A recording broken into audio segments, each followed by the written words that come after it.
Okay, my people, now welcome back to my channel. How una dey? I hope una dey fine. How everything? I hope everything dey fine with una. For me, as una dey see, I dey fine.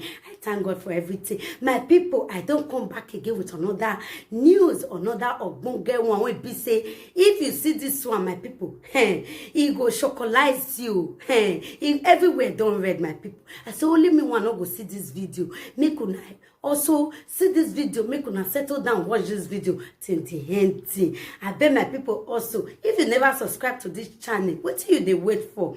As you they subscribe, you could see more video like this one. Okay, my people, I beg, make una subscribe, like and share. For this junction, I go to leave una. Make una watch the video, and I go also see you now for the next one. Okay, my people, see you all. Stay blessed. Stay cool, and I love you all, and bye-bye.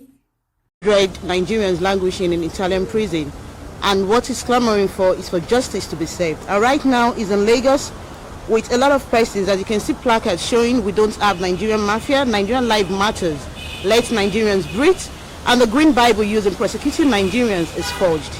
So these are one of the many reasons why Honorable Obazee Ero is right in Lagos with a lot of well-meaning Nigerians who are standing out here for justice for their brothers who are in the Italian prison. And now we'll be hearing from Honorable Obazee Ero as he will be telling us the reason why this petition has been submitted to the Italian embassy. Good morning. Good morning. I want to say thank you for having us today. We are in Lagos. And if you remember 3 weeks ago when it came to Nigeria and even Edo State, I said we will be submitting a petition. I will lead a protest to the Italian embassy in Lagos to raise the awareness and let the world know what is the injustice that is going on with Nigerians and some of the Nigerians in Italy. As a victim of that injustice, I decided to submit a petition here today and came with my friends and family who decided to join us to submit the petition at the front of the and in the consulate of the Italian consulate today in Lagos. Yes, I was surprised that because of the publicity that this has created on channels, my visitation to Honorable Abike Dabiri, the Arise TV and all that social media is gone viral, and the families of these over 300 Nigerians are aware, and they were all gathered here in Lagos before we even got to the embassy. And also, to my greatest surprise again, we saw truckloads of Nigerian policemen, they all came out and said this protest cannot go on. I said, well, I just came to submit my petition. The families that are affected in Italy, they are here in Nigeria, they all come up here today. And we still went to submit the petition at the consulate, but they said it should be directed to Abuja. That is where the ambassador resides. When we do that, we submit the petition to Abuja, but it's just to let the world know, because I'm more concerned about the over 300 Nigerians that we have in prison. I'll be consistent about this. 70 Nigerians were arrested on the 28th of October 2020. Their trial is starting on the 17th of September. These are people with families, with children, with parents, with wives. And these are Nigerians. On the 26th of September, Google it, Torino Chronicle, page 8. 20 Nigerians sentenced to 140 years. These are human beings. These are children. These are parents. They have families. They are sentenced to 140 years. Their appeal is coming up on the 20th of September. This is to create awareness. Let the Italian justice system know that we know what is going on. The letters and the petition today is to the Prime Minister of Italy, to the Minister of Justice, Marta Cartabia, and to the Foreign Affairs Minister of Italy, to let them know, let them look into this matter. I'm glad so far that these have raised a lot of awareness. The Nigerian ambassador to Italy, the new one, not Yuna Yusuf, called me and spoke to me about this petition. And I told him, look, I don't need crowd to come and submit my petition. My friends and family have decided to join me to do it, and that's what we're doing today. And I'm glad that they've taken that, they're using the highest diplomatic relationship with the Italian government to look into this matter. That is just the purpose of this whole thing. Honorable Abike Dabiri, I've raised the petition with the Minister of Justice, Malami. Yes. So that is what we want. Let them be doing that at that level, at the highest diplomatic level, which is good. But if we leave them to that alone, our brothers and sisters will continue to rot in prison. What we are doing here today, the Minister of Justice in Italy is aware, and the petition will get to them so that they can call the corrupt prosecutor, Dr. Stefano Castellani, to order and ask him why he presented a forged manual called the Green Bible used in my case on the 24th of November 2020. The same forged Green Bible he used to prosecute Nigerians. You understand? So these Nigerians there, they don't have people that are supporting them. I am very lucky and privileged because of my status and because of my personality and people that I know. My friends, my family, and the governor of Edo State stood by me. That is why I'm here today. If not, my enemy would have been languishing in prison for 15 years for crime that I did not commit. Okay. If they don't have proof against these innocent people, let them release them.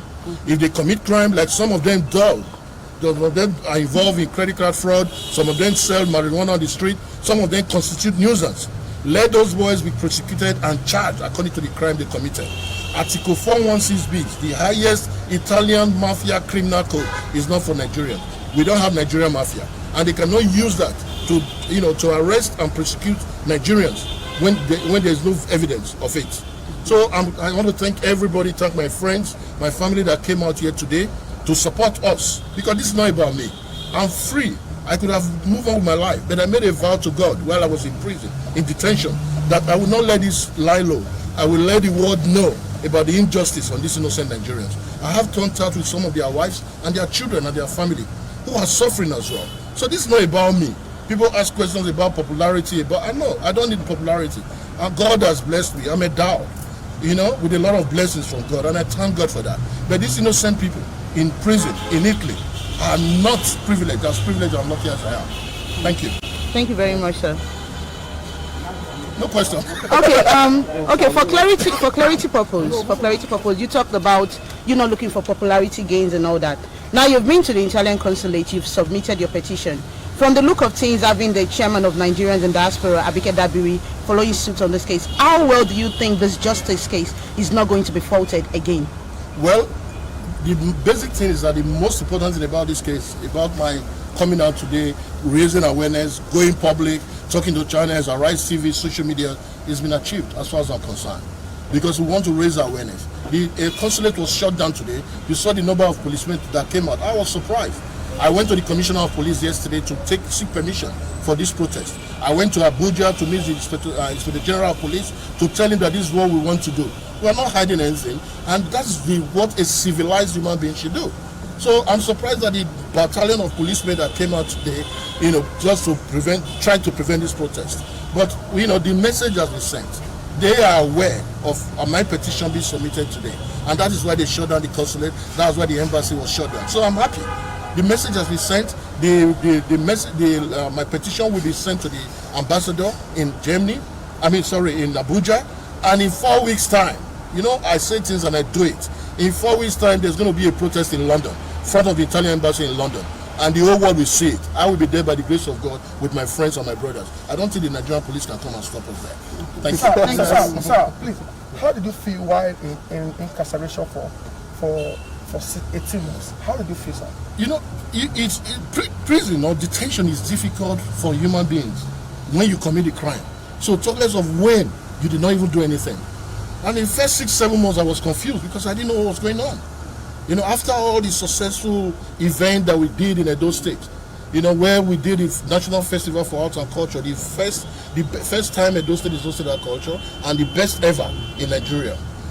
Where we have dignitaries, the vice president, everybody were there. So, and all of a sudden, I'm arrested for a crime I did not commit. I don't even know what happened. So the first 6 months was very difficult for myself, my friends, and my family, because we were all confused. But it came after 8 months when I got to Torino prison, and I met Nigerians that have been there for over 4 years and 5 years for this same Nigerian mafia. So it became very clear to me that this was manipulation of Italian justice system by a very corrupt prosecutor, Dr. Stefano Castellani and others. So they now came out, and when the judge asked him, where is the evidence on the 24th of November 2020? Where is the evidence that you have against Mr. Senegi that you are calling a mafia kingpin?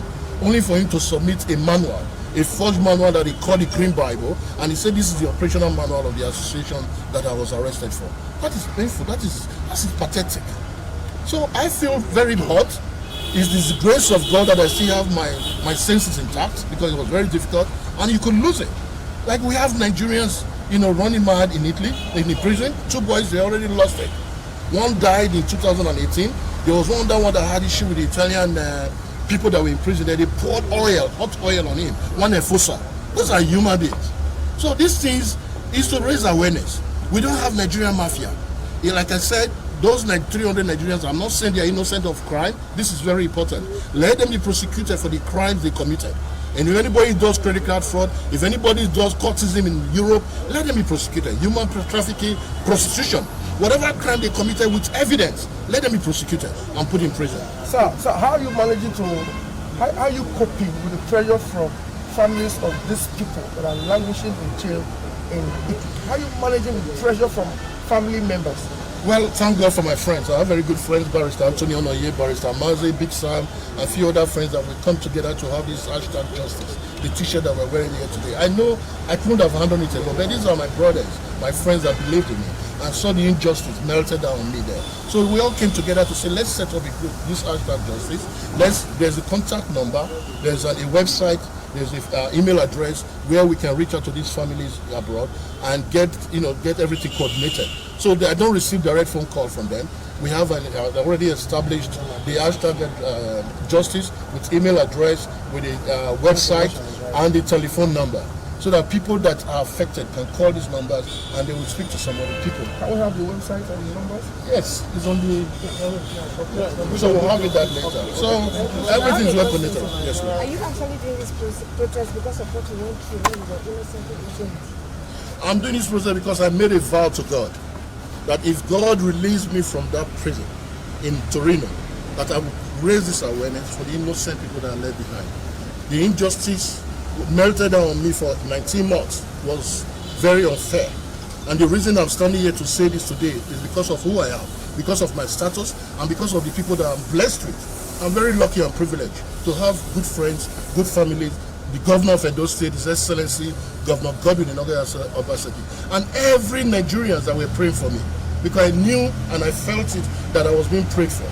And it's, of course, His Royal Majesty, Omonobanedo Uko Apolokol Oba Eware II Nogidiga, Oba Atokbe, Oba asked the chiefs to pray for me when I was incarcerated. And those prayers came to me, and that is why I'm here today. But those boys and girls that we have back home there and in prison, they don't have that love, they don't have that privilege. So somebody needs to come out and speak. And that is what I promised God, and that is what I'm doing now. And nobody can stop me. I'm very lucky and happy that my friends believed in my conviction, and they are all with me. So I still have the continuous support so that these innocent people can be released from prison. It's for them. They have parents, they have families, their children, their wives are suffering as well. Just the same way mine suffered. So this thing shouldn't be happening. I'm not blaming Nigerian government or the ambassador that they did not do what they are supposed to do. That is their business. But again, election is coming up in 2023. We must make sure that the people that we vote in put into power are people that will be held responsible for the offices they are occupying. So that is important. I'm not talking about politics, I'm not campaigning, but when the time comes, I think it will be a voice to tell the world, to let Nigerians know that we cannot just put people in position, whether elective or appointed.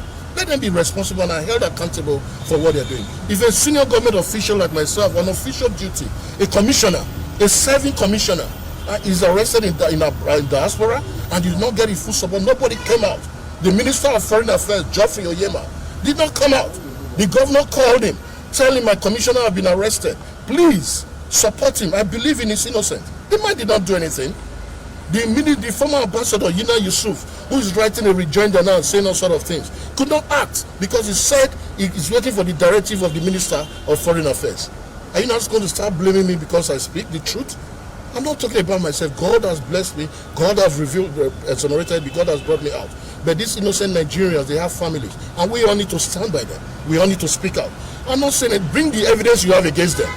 If you don't have any evidence against them, why are you keeping them in prison? It is not fair. The European Union is paying Italy a lot of money for fighting mafia. So you finish unity on your own mafia, you're not packing Nigerians and calling them Nigerian mafia. We don't have mafia in Nigeria. So let the ambassador, let the prosecutor, let everybody know that we don't have mafia in Nigeria. If you don't have any evidence against those innocent Nigerians, release them, let them come home. We are watching. On the 20th of September, when the appeal of those 20 Nigerians come up, the one that was sentenced to 140 years on the 26th of September 2020 with forged Green Bible, we are all watching. And if they don't release those boys, we'll take the street again. And we ask our minister, we ask the ambassador, we ask our leaders, what are they doing? These are people, these are Nigerians. The only crime that these boys committed is that they are Nigerians and destiny took them through Italy. It is very unfair. Thank you very much, sir. Thank you very much, sir. Now we've come to the end of the petition submission.